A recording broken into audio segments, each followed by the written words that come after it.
Here we are in my private little veggie garden, and we're picking the three main ingredients to go in Katrina's pepperonata, which is these beautiful tomatoes, which as you can see behind me, and I'm about to pick some peppers, which are in here. They're quite large peppers. It's a beautiful variety of peppers.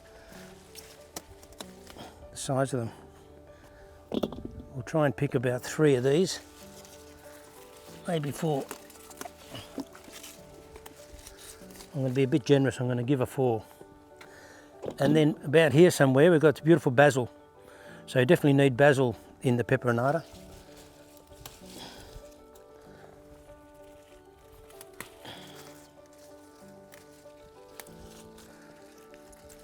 And I'm pretty sure Katrina will have some garlic and some onion and some olive oil down in her beautiful kitchen to show you how she's going to put all these ingredients together.